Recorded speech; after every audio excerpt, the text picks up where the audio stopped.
하나님의 복을 받은 사람들의 아름다운 모습. 자, 우리는 보통 이제 하나님 주시는 우리의 이 육신의 눈으로, 육신의 기준으로 사람들을 바라보고 또 이렇게 평가를 다 합니다. 이제까지 이제 이 발람 선지자가 그렇게 이스라엘을 바라봤어요. 육신의 눈으로 바라보고 육신의 기준으로 평가를 했는데, 오늘 하나님의 영이 발람에게 임해서 그의 감은 눈을 어떻게 했다 그랬어요? 자기 고백하기를 뜨게 하셨다 그랬죠. 눈을 감는 자, 보지 못하는 자였는데, 보지 못하는 자가 아니었죠. 다 봤어요, 육신의 눈으로. 근데 정말 중요한 걸 못 보는 거죠. 이 영적인 눈이 어두워진 자였기 때문에 하나님의 영이 임해서 영적인 눈을 열어주니까 하나님의 눈으로 이스라엘 백성들을 바라볼 수 있게 된 겁니다. 이 세 번째 축복에서. 그랬더니 너무 아름다워, 이스라엘 백성들이. 그래서 오늘 이 부분을 좀 말씀을 전하겠어요. 이걸 중심으로 말씀을 전하겠습니다. 자, 모압 왕 발락은 발람과 같은 그가 생각하기에 이 위대한 선지자가 저주하면은 이스라엘은 틀림없이 저주를 받을 것이다, 확신하고 있었다 그랬죠. 어제 제가 그랬습니다. 오늘 21세기의 사람들이 과학의 이론을 진리로 확신하고 있듯이 이 시대의 사람들이 이런 저주를 하면 저주가 임한다는 것을 진리로 확신하고 있었어요. 우리나라도 조선시대만 해도 그 왕궁에 보면 왕비들, 그 내명부들이 막 서로 질투하고 싸우면서 어떻게 해요? 서로 빨리 죽어라 하면서 저주를 하는데 막 인형을 만들어다, 무당이 막 인형 만들어다 하면 거기다 막 화살을 쏘고 찌르고 칼로 찌르고 막 이랬잖아요. 이게 뭐 하는 거예요? 저주하는 거죠. 저주하면 그 사람 저주받고 죽을 거라는 그런 믿음 속에서 그런 일을 해왔던 겁니다. 자, 이렇게 이제 확신을 했기 때문에 이 발람을 많은 돈을 주기로 약속을 하고 발람을 불러다가 이제 저주를 했는데, 정말 집요하게 저주를 했습니다. 집요하게 저주를 했는데 포기하지 않습니다. 오늘도 보면 본문에 보면은 세 번째, 어제 이제 두 번째 저주까지 공부했는데 세 번째 또 저주를 부탁했어요. 27절 28절 한번 읽어보겠습니다. 시작.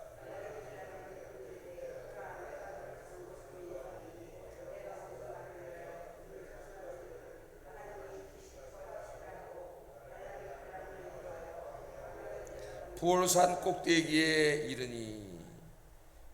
자, 두 번이나 저주를 하라고 그랬는데 발람이 이제 돈에 눈이 멀어가지고 하나님 그렇게 말리시는데도 저주를 하려고 그랬는데 할 수가 없어요. 하나님께서 찾아오셔가지고 저주를 못하게 하시고 저주 대신 축복을 하게 하십니다. 두 번이나 축복을 하게 하셨는데 그럼에도 불구하고 지금 또 포기하지 않았습니다. 그래서 이번에는 좀 다른 각도에서 보면 저주할지도 모른다. 그리고 세 번째 이제 부올산이라고 하는 곳으로 데리고 갔습니다. 맨 처음에 올라간 그 바알 산당인 높은 산에서는 이스라엘 전체 모습이 다 보였죠. 그러니까 보는 각도에 따라서 다르게 보이는 거예요, 다. 그 다음에 이제 두 번째는 어디에? 비스가 산에 올라갔을 때는 이스라엘 끝부분만 보였습니다. 근데 두 번 다 저주할 줄 알았더니 저주를 안 하니까 이번엔 또 다른 각도에서 한번 이스라엘을 바라보면 저주할지 모른다. 그리고 이제 부올산으로 데리고 갔어요. 자, 이 발람이라고 하는 사람을 우리가 계속 생각을 해보는데 여기서 멈춰야 됩니다. 멈춰야 됐어요. 벌써 멈춰야 된 사람인데 이 이제 눈앞에 자꾸 뭐가 있어요.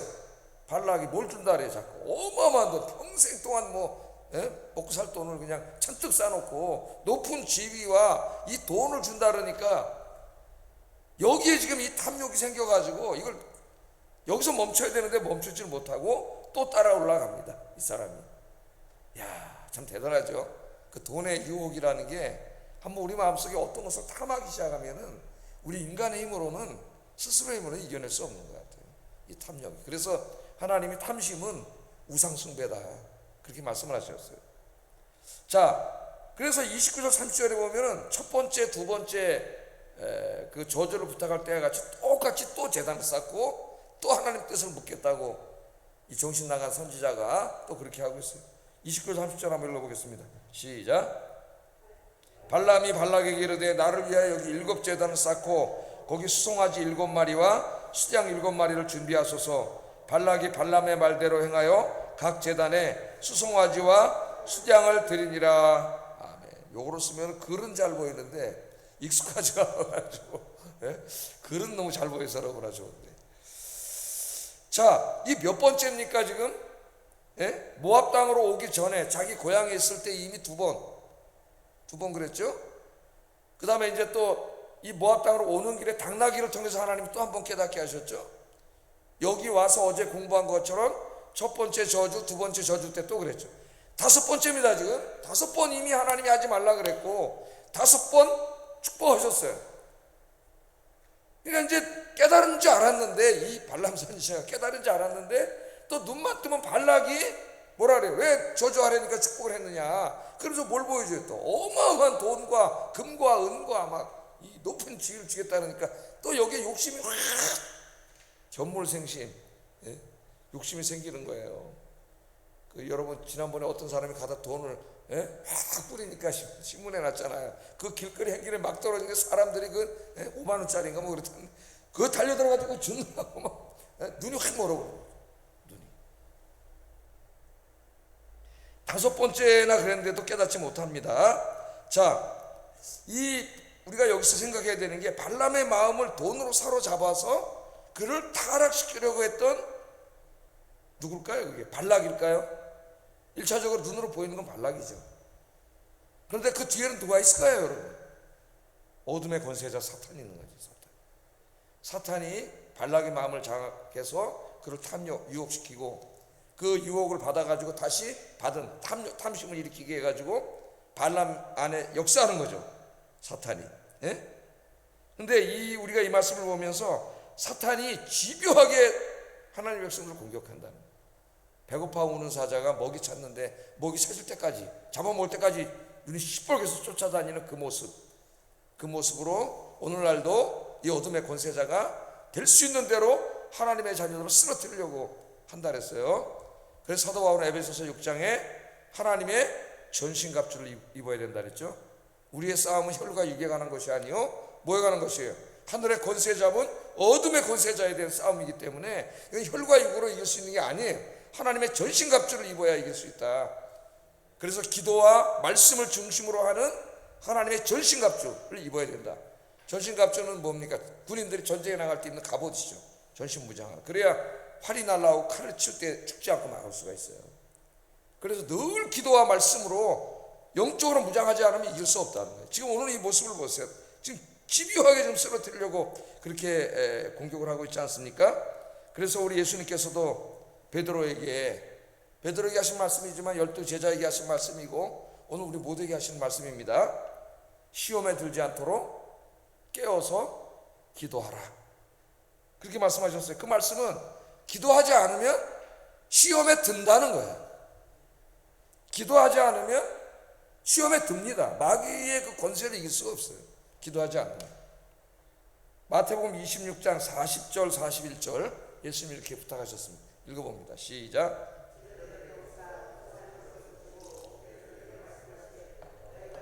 한 시간도 이렇게 깨어 있을 수 없더냐? 시험에 들지 않게 깨어 기도하라. 마음에는 원이로되 육신이 약하도다 하시고. 이렇게 예배를 드리고 이게 가면은 마음에 이제 정말 하나님 말씀대로 살아야지. 그런 마음을 교회 왔다 가면 누구나 먹는데 우리 육신이 약해요. 오늘 여기 발람처럼 또 그 돈이라고 하는 것, 높은 지위를, 세상을 보는 순간 확 욕심이 들면 그 마음의 결심은 금방 없어져요. 마음에 없어. 마음이 약해. 그렇기 때문에 내가 마음만 먹었다고 되는 게 아니에요, 신앙생활이. 예? 마음은 먹어야 되지만 그 먹은 마음으로 꾸준히 어떻게 해야 돼요? 하나님의 전신갑주를 입고 싸워야 돼요. 그게 뭐냐면 깨어서 기도하라는 거예요. 깨어서 기도. 오늘 새벽에 잘 오셨습니다, 여러분. 할렐루야. 기도하면은 어둠의 권세자가 그 사람 어떻게 할 수가 없어요. 예? 와서 건들지도 못한다 그랬잖아요. 기도하는 사람이 예수의 이름으로 명하면 마귀가 물러가는 줄로 믿습니다. 하나님께서 이 주기도문을 가르쳐 주실 때도 이 어둠의 권세자 사탄이 계속 우리를 쓰러뜨리려고 하기 때문에 주기도문 그 짧은 기도에도 반드시 이걸 기도하라 그랬죠. 마태복음 6장 13절에 우리를 시험에 들게 하지 마시옵고 다만 악에서 구하시옵소서. 우리 시험에 든다는 말은 마귀의 유혹에 빠져서 죄짓지 않게 해달라는 말이에요. 이 주기도문은 아침 기도라고 제가 계속 얘기합니다. 그래서 우리가 새벽 기도 끝난 다음에 주기도문을 암송하는 거예요. 주기도문 암송할 때는 그 기도 내용 하나하나를 생각하면서 암송하시고 또 잠깐 개인 기도할 때도 한번 주기도문을 한 번씩 기도하면서 기도하는 게 중요해요. 아침 기도입니다. 하루를 시작하기 전에, 세상에 나가기 전에 어둠의 권세자가 득실득실거리면서 우리를 쓰러뜨리려고 하는 세상으로 나가기 전에 반드시 이 기도를 해야 된다. 우리를 시험에 들게 하지 마시옵고 다만 악에서 구하시옵소서. 기도하라고 이야기했습니다. 돈 앞에, 세상의 화려함과 즐거움 앞에 흔들리지 않는 굳건한 믿음의 종들이 되기를 주의 이름으로 축복합니다. 바울처럼 인생의 목표를 십자가에 달리신 예수 그리스도께 고정시키고 그 십자가를 바라보고 십자가의 주님을 바라보고 오늘 하루도 그 표대이신 주님을 향하여 좌우로 흔들리지 아니하고 앞만 보고 달려가시는 복된 하루가 되기를 주의 이름으로 축복합니다. 자 발람이 지금 6번째 또 이 미친 선지자라 그랬죠. 신약 성경에 보면은 돈을 사랑하는 정신 나간 선지자라 그랬어요. 하나님께서 이 사람 보고 또 올라가잖아요. 지금 또 6번째 또 올라가서 혹시 또 하나님이 또 마음을 바꾸실까? 하나님 한 번만 저주하라 그러면 엄청나게 많은 돈 다 낼 건데 한 번만 하면 되잖아요. 한 번만. 그 한 번만이 그 사람을 망쳐놓는 거죠. 그래서 이제 또 올라가니까 하나님이 이번엔 안 되겠으니 방법을 바꾸셨어요. 어떻게 했냐면은 그의 영의 눈을 뜨게 하셨어요. 성령 하나님께서 그에게 찾아오셨다 그랬습니다. 그랬더니 발람이 하나님이 찾아오시면서 그의 영의 눈을 뜨게 하셨어요. 영의 눈을 뜨게 하셨다는 건 이제까지 볼 수 없는 것을 보게 하신 것이죠. 그러니까 하나님의 눈으로 보게 하신 거예요. 하나님의 눈으로. 우리는 인간의 눈으로, 인간의 기준으로만 보는데 하나님이 이 영의 눈을 뜨게 하시면 하나님의 기준으로 보게 되는 거예요. 그래서 그 하나님이 눈을 뜨게 하신 하나님의 눈으로 세상을 보면서 이제까지 내가 본다고 했는데 소경이었구나. 그것을 깨달은 거예요. 소경이었구나. 그것을 깨달았어요. 영적인 소경이 돼서 저 이스라엘 민족, 하나님의 선택받은 백성 민족의 그 아름다움을 보지 못하는 거예요. 이 사람이. 그런데 하나님이 그의 눈을 싹 열어주니까 조금 전까지만 해도 그 200만 명이나 되는 그 사람들이 있는데 그 40년 광야길을 왔으니 여러분 한번 생각을 해보세요. 얼마나 고생길을 왔습니까? 한 200만이나 되는데 어린아이부터 노인들까지 그 얼마나 인간적으로 보면 지저분하고 깨재재하고 그 갈 곳도 없어서 유랑하는 그런 떠돌이 인생들 아니에요. 나라도 없고 뭐 제대로 된 왕도 없고 국가 조직도 없고 그 인간으로 볼 때 그렇게만 보여서 저주해도 아무런 것 같지도 않아요. 사람 여러분 막 지저분하고 막 그러면은 거기에 막 폭력을 행사해도 죄책감을 못 느껴요. 사람. 그랬는데 하나님께서 그의 눈을 싹 열어가지고 새로운 눈으로 쫙 바라보니까 깜짝 놀랐어요. 조금 전까지만 해도 그 형편없는 거렁뱅이 같이 보이던 그 200만의 사람들 너무나 아름답게 보이는 거예요. 너무나 축복받은 모습으로, 너무나 아름다운 모습으로 딱 보이는 거예요. 그 내용이 이제 5절부터 9절까지. 그래서 뭐라 그랬어요? 하나님이 눈을 뜨게 한다면 야곱이여 내 장막들이, 이스라엘이여 내 거처들이 어찌 그리 아름다운고. 깜짝 놀랐습니다. 아까 조금 전까지만 해도 육신의 눈으로 볼 때는, 인간의 기준으로 볼 때는 더럽고 가난하고 병들고 뭐 너무나 보잘것없는 하나의 떠돌이 유랑민족이었는데 하나님이 이제 진짜 그때 시체를 딱 보게 하니 우와 어찌 그리 아름다운고. 그러면서 그 자기가 본 아름다운 모습을 시적으로 이야기를 합니다. 예언적 시적으로. 그 벌어짐이 골짜기 같고 강가의 동산 같으며 여호와께서 심으신 심양목들 같고 물가의 백향목들 같도다. 그 물통에는 물이 넘치겠고 그 씨는 많은 물가에 있으리로다. 그의 왕이 아각보다 높으니 그의 나라가 흥왕하리로다. 하나님이 그를 애굽에서 인도하여 내셨으니 그 힘이 들소와 같도다. 그의 적국을 삼키고 그들의 뼈를 꺾으며 화살로 쏘아 꿰뚫으리로다. 꿇어앉고 누움이 수사자와 같고 암사자와도 같으니 일으킬 자 누구이랴. 너를 축복하는 자마다 복을 받을 것이요 너를 저주하는 자마다 저주를 받을지로다. 자, 여러분 이 감탄 한번 보세요. 사람이 언제 감탄을 합니까, 여러분? 너무나 아름다운 것을 볼 때, 너무 탁월한 것을 볼 때 사람이 와 그러죠? 와 소리밖에 안 나와요. 와. 제가 이제 새벽기도 끝나고 집에 잠깐 가가지고 하면서 이제 텔레비를 틀으면은 보는 게 있어요. 한 10분 정도 보는 게 있는데 세계 여행하는 프로예요. 7번에서도 하고 13번 했어요. 보니까 뭐 밤에도 하고 재방송하도 많이 해가지고 언제가 본 방송인지 몰라 하는데, 제가 하여튼 여기 와서 22년 동안 뭐 비행기 타고 다른 나라 가본 적은 한 번도 없지만은 안 가본 데가 없어요. 텔레비로 다 봤어요 내가. 텔레비 좋아하면. 그런데 거기 이제 이렇게 나오잖아요. 그 이구아스포코라고 막, 저 아르헨티나에 있는, 지난번에 또 우리 문전도사 아르헨티나 가면서 나보고 꼭 오라 그랬는데 자기 구경시켜준다고. 딱 꼭 제가 우와 우와 너무 멋있잖아요. 나이에 가라 폭포나 막 이런 확 나오는 거예요. 또 아름다운데 이렇게 막 대자연으로 막 이렇게 이제 북유럽에 막 가면은 막 우와, 영상으로 보는데도 우와, 너무 아름다운 모습을 보면, 여러분도 이제 여름 휴가 때 뭐 저기 뭐 좋은데 이렇게 우리나라도 아름다운 곳이 너무나 많습니다. 자세히 가보면 강원도에 아름다운 곳이 너무 많아. 보면 우와, 야, 하나님의 솜씨가 놀랍다. 우리 사람가 그런 얘기를 하는데, 여기 지금 이 사람의 감탄이 바로 그런 거예요. 갑자기 하나님 눈을 확 열어주니까 너무 아름다운 하나님의 백성들의 모습이 확 보이는 거야. 인간의 눈으로 보면 너무 보잘것없는데 진짜 실체, 그건 껍데기에 불과한 거예요. 눈뜬 장님이나 그거밖에 못 보는 거예요. 진짜 하나님의 복 받은 사람의 모습이 확 보이는데, 진짜 그 비경과 절경을 본, 오늘 여기가 다 뭐예요? 산이 있고 골짜기가 있고 나무가 있고 물이 있고 강이 있고, 그걸 다 이렇게 조화를 이룬 너무나 아름다운 거예요. 글로 써놨으니까 그러지. 와, 그 아름다움만 있는 게 아니라 그 다음에 보니까 들소와 같고 사자와 같고, 이건 어제 나왔던 거 똑같이 한 번 더 반복하고 있어요. 두 번째 축복에서. 그건 강하고, 하나님의 영적인 복을 받아서 영육간의 강건한 모습, 이렇게 아름다운 모습이에요. 자, 사도 바울은 새벽 기도니까 훌쩍 신약으로 건너뛰어와가지고 성도의 모습이 이와 같다 그랬죠. 성도의 모습. 바울이요, 부활하신 예수님을 만난 이후에 그가 하나님 앞에 다짐한 게 있습니다. 그는 굉장히 많이 배운 사람이죠. 당대 최고학자요, 로마 시민권을 가지고 있는 자요, 바리새인 중에서도 율법의 최고학자요, 당대 최고입니다. 모든 면에서. 상당히 교만했겠죠, 그 사람이. 근데 예수님을 만난 이후에 그 고백한 게 뭐냐면, 내가 다시는 사람들을 바라볼 때 육신의 눈으로 보지 않겠습니다, 이 말을 해요. 육신의 눈으로 보지 않겠습니다. 이제까지는 육신의 눈으로 봤어요. 예수 만나기 전에는. 그 육신의 눈이 뭐예요?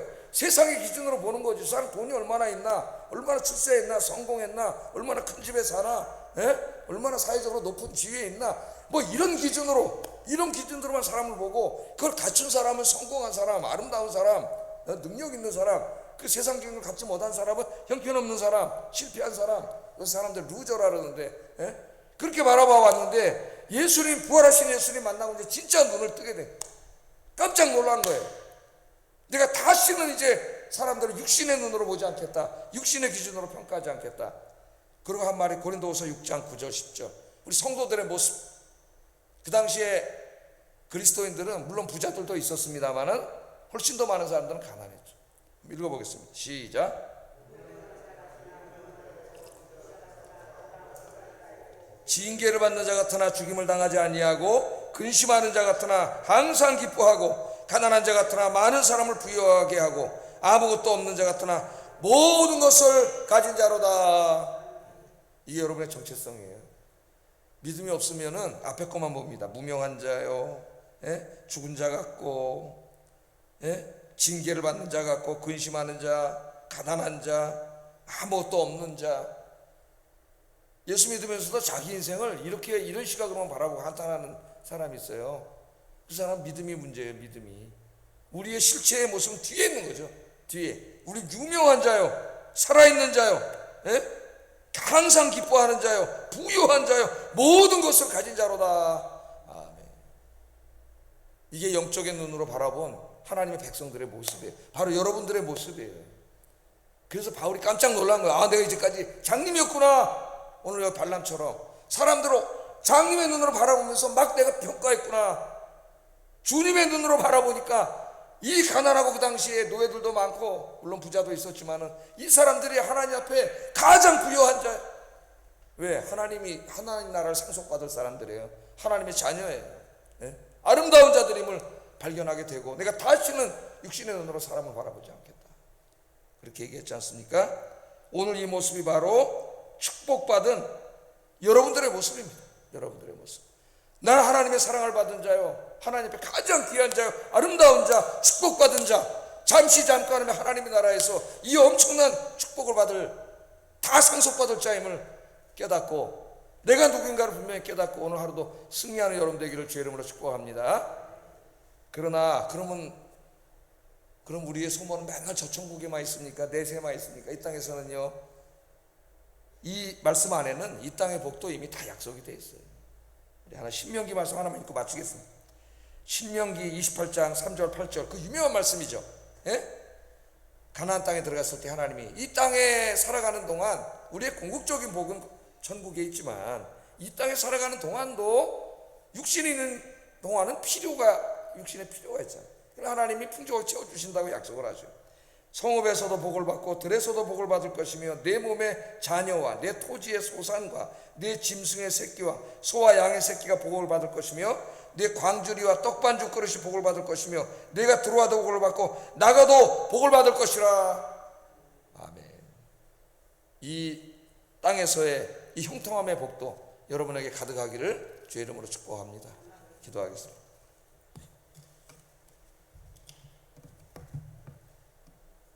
자, 우리 말씀을 생각하면서 기도의 제목으로 삼습니다. 돈과 세상에 흔들리지 않는 굳건한 믿음의 사람이 되게 하소서. 돈과 세상의 화려함에 흔들리지 않는 굳건한 믿음의 사람이 되게 하소서. 나의 인생을 이제부터는 믿음의 눈으로 바라보게 하시고 하나님의 은혜에 감사하게 하소서. 세 번째, 영육간의 풍성한 복을 받아 하나님이 주신 복을 하나님을 위해 쓰게 하소서. 기도하겠습니다. 사랑과 은혜가 충만하신 아버지 하나님,